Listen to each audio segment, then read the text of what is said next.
베드로전서 1장 3절서부터 10절까지만 읽겠습니다. 찬송하리로다. 우리 주 예수 그리스도의 아버지 하나님이 그 많으신 긍휼대로 예수 그리스도의 죽은 자 가운데서 부활하심으로 말미암아 우리를 거듭나게 하사 산 소망 있게 하시며 썩지 아니하고 더럽지 않고 쇠하지 아니하는 기업을 잊게 하시나니 곧 너희를 위하여 하늘에 간직하신 것이라. 너희가 말세에 나타내기로 예비하신 구원을 얻기 위하여 믿음으로 말미암아 하나님의 능력으로 보호하심을 입었나니 그러므로 너희가 이제 여러가지 시험을 인하여 잠깐 근심하게 되지 않을 수 없었으나 오히려 크게 기뻐하도다. 너희 믿음의 시련이 불로 연단하여도 없어질 금보다 더 귀하여 예수 그리스도에 나타나실 때 칭찬과 영광과 존귀를 얻게 하려 함이라. 아멘. 베드로전서 1장 3절 말씀을 다 크게 한번 같이 읽어주세요. 시작. 찬송하리로다. 우리 주 예수 그리스도의 아버지 하나님이 그 많으신 긍휼대로 예수 그리스도의 죽은 자 가운데서 부활하심으로 말미암아 우리를 거듭나게 하사 산 소망이 있게 하시며. 찬송하리로다. 3절의 첫 마디가 찬송하리로다 그랬어요. 찬송하리로다. 네. 하나님 앞에 택함 받았다는 감격과 감사를 나타내는 그런 말씀입니다. 신앙의 기초가 되는 그 마음은 내가 하나님 앞에 택함 받았다 하는 것을 감사하는 마음이 신앙의 기초가 되는 것입니다. 우리 주 예수 그리스도의 아버지 하나님이 그랬어요. 아버지 하나님. 예수 그리스도는 하나님의 형상이십니다. 그러면 우리가 예수 믿는 예수님의 자녀이므로 우리는 예수 그리스도의 형상이 되어야 합니다. 처음부터 될 수는 없지만 점점 변화되어 가야 한다는 얘기입니다. 아버지가 나를 낳았기 때문에 아버지의 형상으로 살아야 하는 것이 아들의 그 도리입니다. 아들이란 아버지처럼 사는 것입니다. 아버지하고 역행하면서 아버지라고 부르면 너는 내 자식이 아니라고 할 수 있습니다. 아버지는 훌륭한 인생을 사는데 아들이 비열한 인생을 산다면 그 아들을 보고 뭐라고 욕합니까? 후레자식이라고 합니다. 이것은 아버지의 씨가 아니다 하는 그런 욕설이에요. 네. 우리가 예수를 믿는다고 하면서도 예수 믿는 믿음에서 예수님의 정신을 엿볼 수가 없고 우리 마음속에 예수님의 삶의 어떤 아무 그 모습도 없다면은 그것은 정말 우리가 그 예수 믿는 사람으로 욕먹게 되는 것입니다. 골로새서 1장 15절 말씀해 보면 그는 보이지 않는 하나님의 형상이라고 했습니다. 그는 누가? 예수 그리스도는 보이지 아니하시는 하나님의 형상이라고 했어요. 그래서 예수님은 자기 아버지가 안 보이는 분이시기 때문에 예수님은 이 세상에 안 보이는 존재로 살기 위해서 족보적으로도 나타나 있지 않고 학문적으로도 직업적으로도 안 보이는 존재로 사셨다는 것을 우리가 알 수가 있습니다.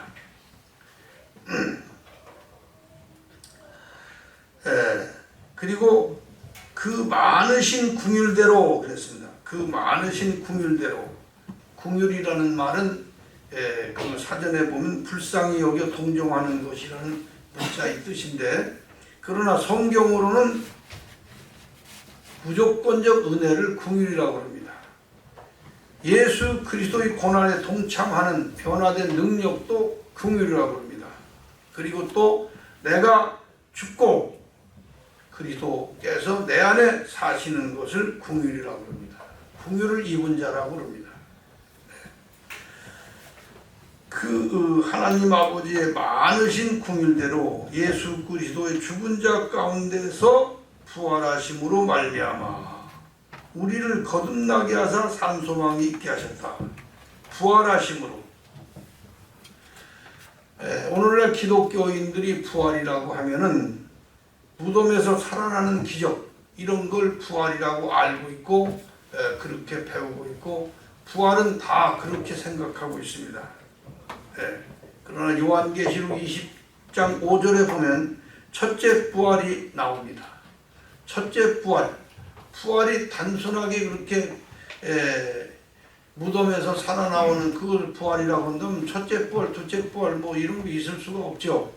그러나 첫째 부활이라고 한 것은 둘째 부활도 있다는 얘기가 됩니다. 그러면 첫째 부활은 무엇이냐? 첫째 부활은 사람이 육체로 죽어서 무덤에 들어갔다가 무덤에서 살아나오는 그런 부활을 첫째 부활이라고 한 것이 아니고 이 세상 정신에서 죽고 나그네 정신으로 살아나는 것을 첫째 부활이라고 한 것입니다. 다시 말하면 기복신앙에서 죽고 예수 정신, 나그네 정신으로 살아난 자, 그것을 첫째 부활이라고 하는 것입니다. 기복신앙이라는 것은 사람이 만들어낸 신앙입니다. 그래서 기복은 사람의 형상이 되고 나그네 정신은 사람이 만든 것이 아니고 하나님의 형상이 나그네 정신입니다. 그러므로 나그네 정신은 하나님의 형상이 되는 것입니다.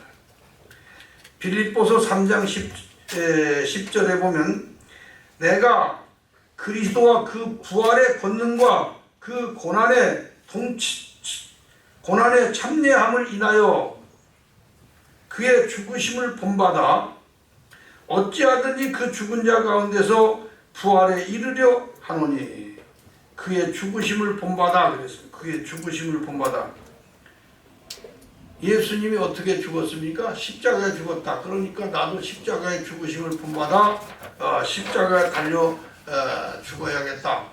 그런 생각을 가지고 있는 사람이 있다면 그것은 잘못된 생각입니다.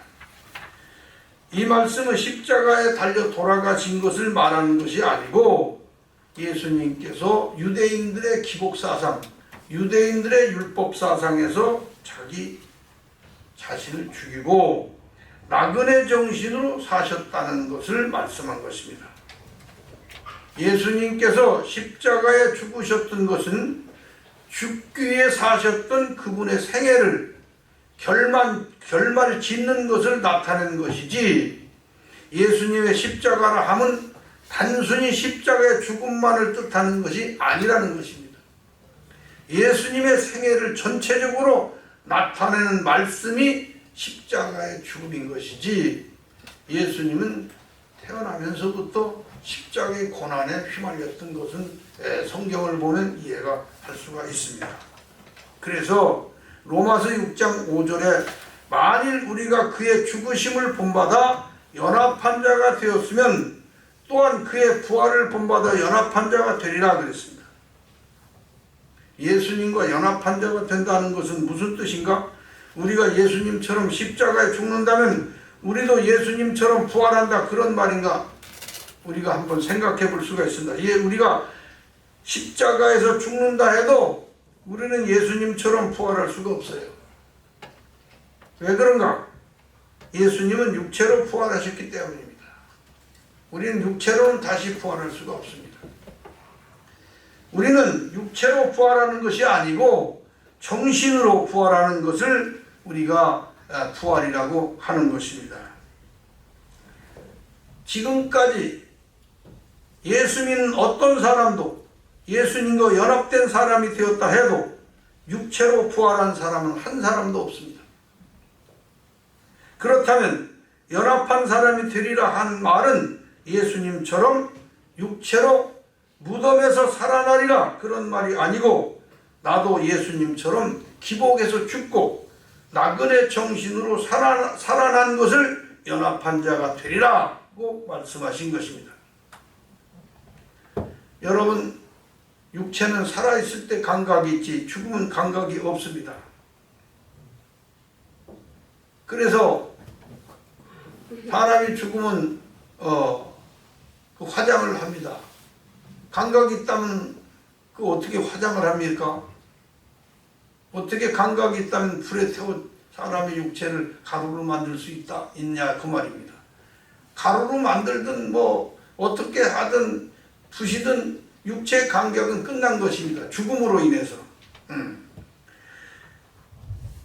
그렇다면 기복이 죽으면, 기복에서 죽는다면, 기복정신이 우리에게서 죽었다면 기복의 감각을 우리가 느낄 수가 없어야 됩니다.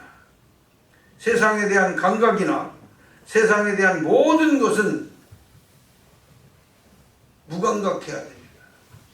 세상에 대해서 세상이 어찌하든지 나는 그것하고는 감각을 느끼지 않는 것, 이것을 우리가 깨달아가야 하는 것입니다. 로마서 6장 6절서 7절까지 보면 예수님께서 죽은 자 가운데서 부활하였다 하는 것은 율법, 즉 기복에서 죽고 나그네 정신으로 사신 것을 말씀하고 있는 것입니다. 로마서 1장 4절의 말씀도 그렇습니다. 성결의 영으로는 그랬는데 예수 그리스도께서 사신 정신으로 죽은 자 가운데서 부활하여, 이것은 죽은 자 가운데서 부활했다는 말은 육체적 부활을 말한 것이 아니에요. 우리가 기복에서 죽고 나그네 정신으로 사는 부활을 죽은 자 가운데서 부활하여라고 한 것입니다. 마태복음 22장 29절에 보면 사두개인들이 와서 예수님께 질문을 한 것이 나옵니다. 예수님을 공경에 빠뜨리려고 질문을 합니다. 그 사두개인들의 부활의 관심과 인식은 육체적 부활 그것뿐이었습니다. 오늘날 신앙이 이대로 갔습니다. 예수님이 사두개인들에게 분명히 말씀하셨어요. 육체적, 사람이 부활하는 것은 육체적 부활을 말하는 것이 아니다. 그러면서 누구를 제시했냐면 아브라함과 이삭과 야곱을 제시했습니다.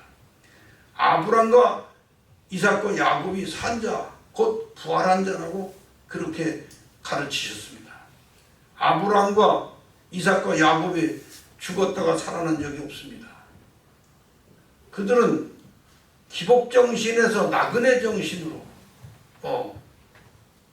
변화되고 거듭난 것입니다. 그것을 부활이라고 예수님이 분명히 가르쳤습니다. 그래서 아브라함과 이삭과 야곱을 산자, 곧 부활한 자고 부활한 자라고 한 것입니다. 이것은 기독교의 인식이 달라져야 한다는 엄청난 얘기입니다. 기독교는 부활절을 맞이하면 부활절에 찬양하고 부활이 죽었다가 사는 그런 그 무덤에 들어갔다가 사는 것을 부활로 인식하지만 그것이 기독교가 가르치는 부활의 그 진리가 아닙니다.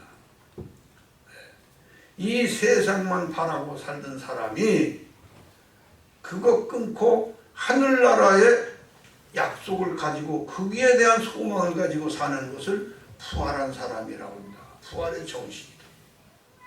부활은 정신 문제지 육체 문제가 아니라는 것을 기독교인들은 인식을 해야 합니다.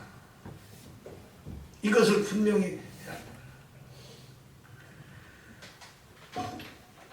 어떻게 해야 한국뿐 아니라 전 세계 기독교인들에게 이거를 분명히 가르칠 수 있을까 하는 것을 우리가 생각해야 합니다. 이것이 바로 미래에 우리가 전해야 할 복음이고 우리가 미래에 어린아이들을 가르쳐서 그 아이들이 복음의 사람이, 복음 증거의 사람이 됐을 때 그들이 담대하게 성경에 있는 이 진리를 분명하게 전해야 합니다. 무엇이 부활인가? 무엇이 다시 오심인가? 예수님이 이 세상에 다시 오심이 무엇인가? 이 기독교의 원 진리의 인식을 달리해야 합니다.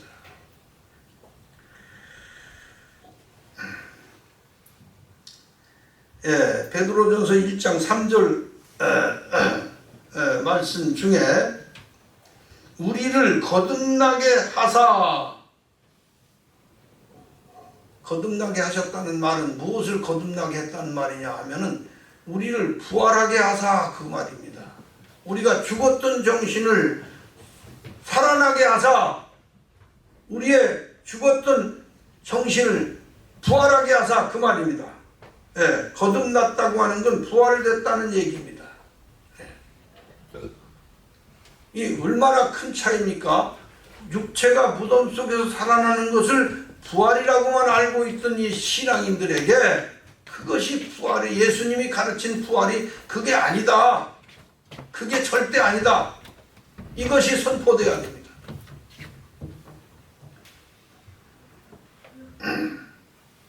산 소망이 있게 하시며 우리를 부활을 시켜가지고 산 소망이 있게 하셨다 그 말이야. 산 소망이 무엇입니까? 무엇이 살아있는, 산 소망이라면 죽은 소망도 있다는 얘기거든. 그러면 산 소망은 무엇이고 죽은 소망은 무엇이냐? 죽은 소망이라고 하는 것은 하나님의 약속 없이 믿는 신앙을 죽은 신앙, 죽은 소망이라고 합니다. 약속도 받지 않으면서 혼자 헛물 키는 것이죠.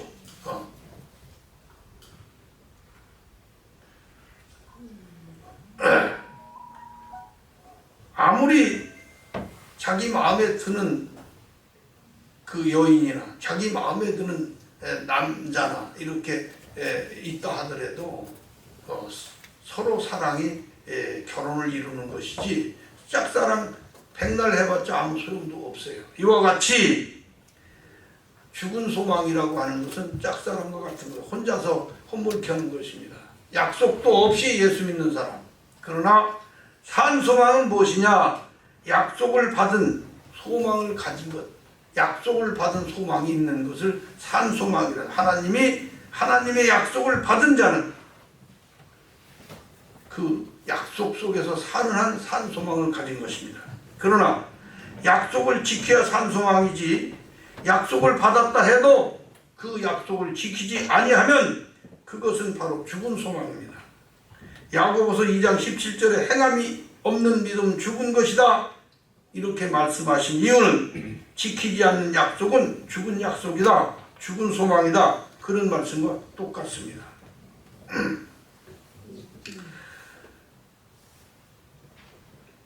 이 약속이라고 하는 것을 하나님이 주시고 하나님이 지켜주셔도 내가 그 약속을 가지고 그 약속을 안 지키면 그 약속은 무효가 됩니다. 약속은 쌍방이 지킬 때 계약관계가 성립되는 것인지 내가 할 것 다 하고 기다리는 것이 산소함이여 약속입니다. 네. 이것을 산소망 또는 다른 말로 참소망이라고 합니다. 4절 한번 큰 소리를 읽어주세요. 시작. 더럽지 않고 쇠하지 아니하는 기업을 이루게 하시노니 곧 너희를 위하여 하늘에 간직하신 것이라. 예, 썩지 않고 더럽지 않고 쇠하지 아니하는 기업. 이 기업이란 하나님의 약속을 말하는 것입니다. 하나님의 약속. 하늘의 것을 약속받는 것. 무엇을 약속받았느냐? 우리는 분명히 말해서 이 세상의 삶 속에서 하늘의 것을 약속받은 하늘의 것 무엇이냐? 생명입니다. 영원한 생명을 약속받았다. 이걸 영생이라고 합니다. 영생의 생명을 약속받았다. 그러면 영생의 생명을 약속받은 사람답게 산 소망을 가지고 그 약속 속에서 살아가야지. 네. 내가 그 약속 없는 것처럼 산다면 그 약속이 무효가 됩니다. 거기서 이 하나님의 약속은 내가 지킬 때 이 썩지 않고 더럽지 않고 쇠하지 아니하는 약속, 하나님의 약속, 이걸 기업이라고 한 것입니다. 5절 한번 읽어주세요. 시작. 너희가 말세에 나타내기로 예비하신 구원을 얻기 위하여 믿음으로 말미암아 하나님의 능력으로 보호하심을 얻었나니. 여기서 말세 나타내기로 예비하신 구원을 얻기 위하여 그랬습니다. 예, 말세와 구원이 여기에서 나오는 이유는 이 말세는 말세하면은 뭐 종말론자들은 거기다가 뭐 이 세상 말세가 한 번인 줄 알고 말세 하는데, 말세라고 하는 것은, 이것은 성경에서 보면 3번이 나옵니다. 말세. 창세기에서 나오는 말세가 있고, 또 유대인 역사에서 나오는 말세가 있고, 3번째는 복음의 말씀에서 나오는 그 말세가 있어요. 이 말세는 한 하루에 되는 게 아니에요. 말세가 시작해서 말세가 끝날 때까지 한 500년 역사가 이어집니다. 예. 그래서 아브라함을 불러낼 때 그때가 창세기의 말세였어요. 예. 그리고 유대인의 말세는 초대교회를 불러낼 때가 유대인의 말세였어요. 예. 그래서 마태복음 23장 3절에 유대인의 말세에 대해서 예수님 분명히 말씀하십니다. 어느 때 이런 말세 현상이 어느 때 나타납니까? 그렇게 물어봤을 때 예수님이 자세히 가르쳐 주십니다. 말세는 이러이러한 현상이 일어난다. 네. 그 예수님이 유대인의 말세에 일어난 현상 몇 가지를 소개하자면, 첫째, 말세 징조에는 사람이, 예수 믿는 사람들, 신앙을 가진 사람들이 시험에 빠진다 그랬습니다. 뭐에 빠진다? 시험에 빠진다는 거예요. 시험에 빠진다. 그 다음에 말세 현상으로 나타나는 것이 뭐냐면 서로 미워한다. 서로 미워한다. 그 다음에 세 번째로 거짓 선지자가 나타나서 서로가 진짜라고 우긴다. 그렇게 말하는 거예요. 거짓 선지자가 많다. 네. 네 번째로 무엇을 말씀하시면 말세 현상으로 사랑이 식어진다 그랬어요. 사랑이 식어진다. 근데 이것은 예수님이 그 당시에 말씀하셨지만 복음의 말세, 오늘날이 바로 복음의 말세입니다. 복음의 말세가 언제냐면 나그네 정신을 일으켜 세울 때가 복음의 말세예요. 다시 말하면 나그네 정신을 가르치는 선생이 나왔을 때가 복음의 말세예요. 이해가 되십니까? 예. 나그네 정신에 뭐가 나왔을 때? 나그네 정신을 가르치는 선생이 나왔을 때가, 그때가 언제냐? 복음의 말세야. 근데 이 복음의 말세에도 나타난 말세 징조가 있어요. 이게 예수님이 가르친 것도 똑같습니다. 시험에 빠지고 서로 미워하고 거짓 선지자가 많이 나와서 자기가 진짜라 그러고, 그 다음에 그 불법이 성하고 사랑이 식어지는 그런 것을 말하는 거예요. 근데 그 여기에 보면은 그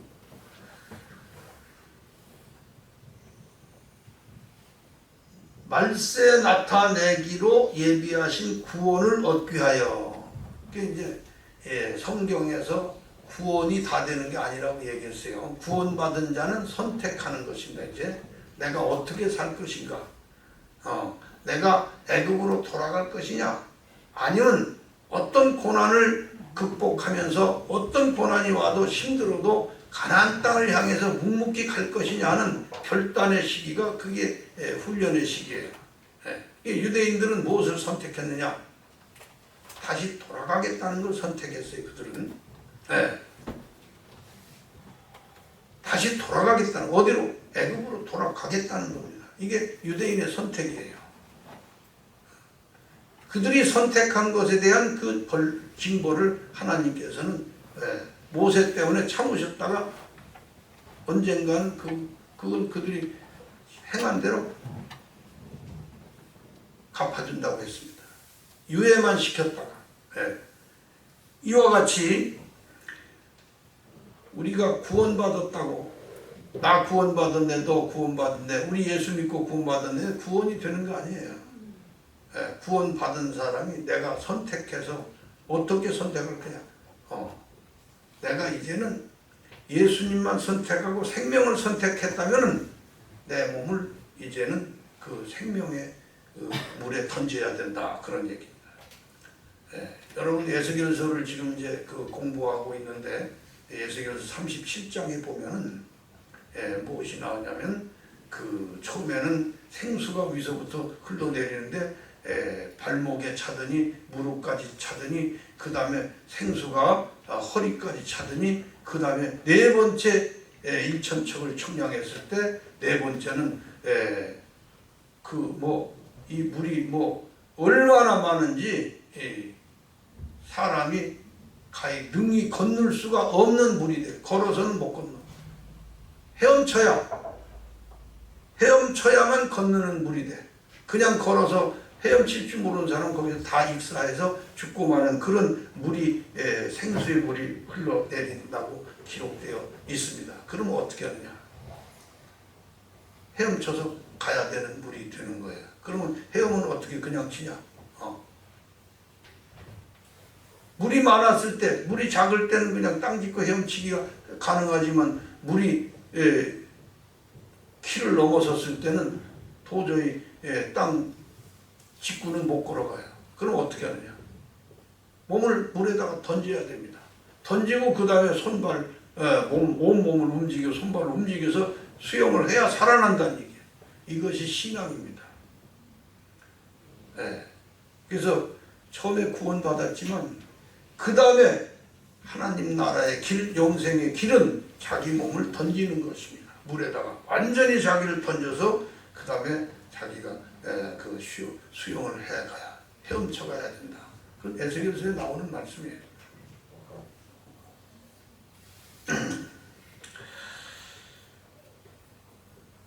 6절 한번 읽어주세요. 시작. 그러므로 너희가 이제 여러 가지 시험을 인하여 잠깐 근심하게 되지 않을 수 없었으나 오히려 크게 기뻐하노라. 여러 가지 시험을 인하여 잠깐 근심하게 되지 않을 수 없었으나 오히려 크게 기뻐하도다. 여러분, 이 기복신앙의 교회, 지금 교회란 무슨 신앙이냐면 기복신앙교회예요. 교회가 두 가지가, 나그네 정신의 교회가 있고 기복신앙의 교회가 있어. 근데 지금 모든 교회를 통칭 뭐라고 하느냐? 기복신앙교회. 누가 무슨 소리 해도 기복신앙교회예요. 그건 예수님께서 그 말씀을 하셨어요. 노아의 때와 같다고. 노아의 때 모든 물이 산을 다 덮어버렸어요. 같이 모든 높고 낮음 없이 모든 신앙을 다 기복신앙으로 지금 덮어버렸습니다. 이 기복이 만연한 세상에서 나그네 정신을 전한다는 것, 난 실천을 해봤지만 이것처럼 어려운 게 없어요. 정말로 어렵습니다. 여러 가지 시험, 어려움, 고난의 연속, 이게 겪어봐요. 안 된다는 얘기가 거기서 포기할까 하는 그런 경지까지 가는 것이 이 기복이 만연한 세상에서 나그네 복음을 전한다는 거, 이게 얼마나 어려운 것인지 모릅니다. 제가 이 세상에서 무엇을 해도 그렇게 무능하게 했던 사람은 아닙니다. 솔직히 말해서 운동을 해도 잘하고, 노래를 해도 잘하고, 무엇을 해도 잘하고, 남자들 세계에 가서 뒤에 처져본 적이 없는 그런, 내가 무엇을 하면 사람이 이 나그네 정신을 하면서 나그네 복음을 전하면서 제일 꼬발이, 내가 여러분 유튜브에 해보니까 들어봐야 들어. 이건 솔직히 말도, 논리도 안 맞고 말도 안 되고 진리도 아니고, 이것을 그냥 그걸 전한 사람들이 보통 1000명, 10,000명 이렇게 듣고 최하보 몇 1000명 듣는데, 이거 아무리 저거 해도 듣질 않으니까 그래서 이게 실패구나. 이건 내가 시행착오를 했구나. 그런 여러 가지 이 교회 운영 뭐 이런 시험 가운데서 어려움 속에서 낙심하게 된다. 그러나 여기 보니까 잠깐 근심하게 될 뿐이지 오히려 크게 기뻐하는 것은 내가 그런 걸 통해서 지금까지 교만했고 내가 무엇이고 다른 사람보다 잘한다는 생각을 가졌던 그 교만함이 내가 이렇게 나약하고 내가 이렇게 무능했던 사람이 이게 틀림없구나. 이렇게 생각해가지고 내 미련함과 어리석음과 부족함을 철저하게 깨닫게 돼가지고 그러면서 낮아지고 깨어지게 되니까 낙심하다가도 실패 가운데서도 어려움 속에서도 오히려 크게 기뻐할 수 있었다. 이 성경 말씀에 딱 맞는 말씀 아닙니까?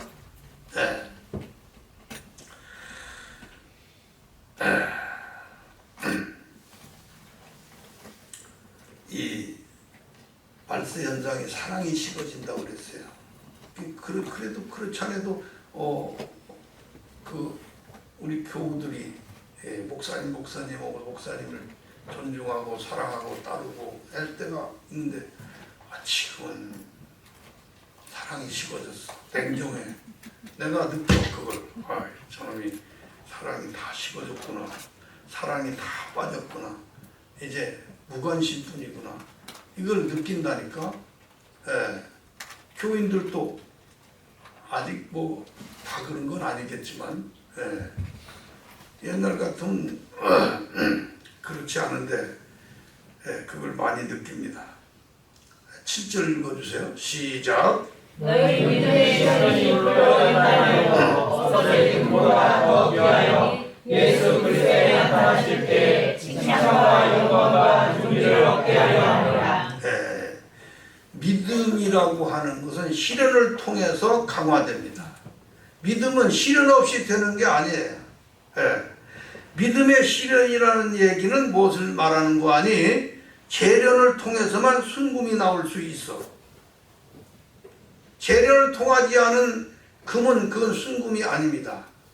금이라고 하는 건 18K도 있고 14K도 있고 24K도 있고 이런데 순금을 24K라고 보통 이렇게 정해놨는데 그 순금이 되려면 수 없는 재련을 통해서 순금이 나온다는 얘기예요. 자, 여러분 명검 다른 칼과 부딪혀서 절대로 부러지거나 상하지 않는 아주 엄청 강한 유연하면서도 강한 것을 명검이라고 합니다. 칼과 칼이 부딪혔을 때 정말 좋은 칼. 이 칼은 수백 번 불 속에 들어갔다가 나와서 두드러 맞고 또 들어가고 두드러 맞고 물에다 넣었다가 다시 끓여 두드러 맞고 또 불 속에 들어가고 이런 시련을 수없이 달궈지고 그런 시련을 통해서만 하나님의 명검이 나올 수 있다는 것입니다. 이것이 믿음의 시련이에요. 우리는 믿음을 뭘로 우리가 강화하고 믿음을 길러가느냐 하면 시련을 통해서입니다. 그리고 예수 그리스도께서 나타나실 때에 예수 그리스도께서 나타나실 때 하니까 종말론자들은 이게 재림하실 때 이렇게 갖다 붙이는데 이건 재림하실 때를 말하는 게 아니에요. 예수 그리스도께서 나타나실 때라는 것은 내가 예수 그리스도의 생애를 재현하며 살 때 그 말입니다. 베드로가 십자가에 순교할 때 그때가 바로 예수님이 나타나실 때였고 스데반이 공회원들에게 돌에 맞아 죽을 때 그때가 스데반에게 예수님이 나타나실 때였습니다. 실제로 스데반은 예수님께서 서서 응원하는 것을 예수님이 보좌에 앉았던 예수님이 벌떡 일어나서 스데반이 돌매 맞으며 죽으면서도 전혀 신앙의 변질이 없이 그대로 그 죽음을 받아들이면서 진리의 사도로 굳굳한 것을 보시면서 참 기뻐하시고 응원하신 그 예수님의 모습, 그것이 예수님이 스데반에게 나타나실 때였습니다.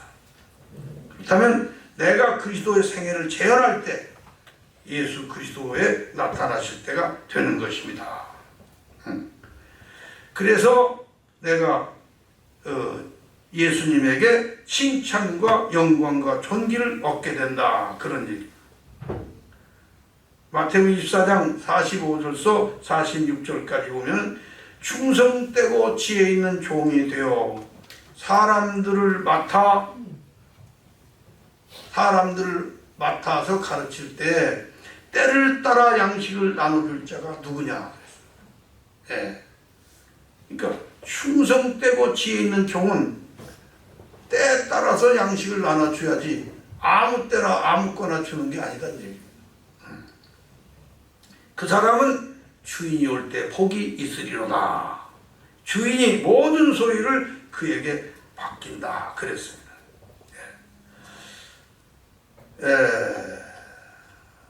마지막으로 말씀을 드리고 마치겠습니다. 3.1운동 당시에 독립선언문에 그 서명한 사람이 33명입니다. 33인이라고 그러죠.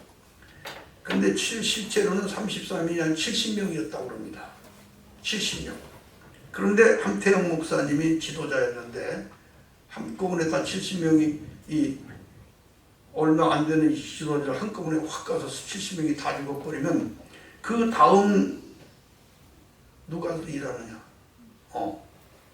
그래서 70명이 서로 먼저 죽겠다고 서로 그냥 내가 먼저 죽어야 된다, 내가 먼저 죽어야 된다면서 서로, 그래서 거의 제비 뽑다시피 해서 먼저 죽을 사람이 33명이 결정된 거예요. 그때만 해도 얼마나 멋있어요, 우리나라 그 사람. 지금 이 더럽혀진 사회, 이 썩은 사회. 그래서 1차, 2차, 3차로 나눠져가지고 먼저 33인이 결정됐다고 합니다. 그 33인 중에서 기독교인이 몇 명이냐면 16명이 끼었어요. 16명. 불교, 인도 몇 명 끼었고, 천도교인가 뭐 이것도 끼었고, 그랬는데, 한 명도 안 낀 게 캐톨릭. 천주교 한 명도 안 낀. 이게 33일 그 독립운동이 그 미션 스쿨 협성 전신 협성 대학 지금 있죠. 그거 전신에서 시작한 거예요. 우리가 충성되고 지혜 있는 종이 되기 위하여 이 시대에 하나님의 귀한 말씀을 여러분이 맡아 있는 사람이 되어야 합니다. 그래야만 여러분은 훗날 주인이 오실 때 복 있는 자다 하시면서 그분의 모든 소유를 맡을 수 있는 사람이 된다. 여기까지 말씀드리고 마치고 다음 주일에는 8절부터 말씀을 드리겠습니다. 감사합니다. 네.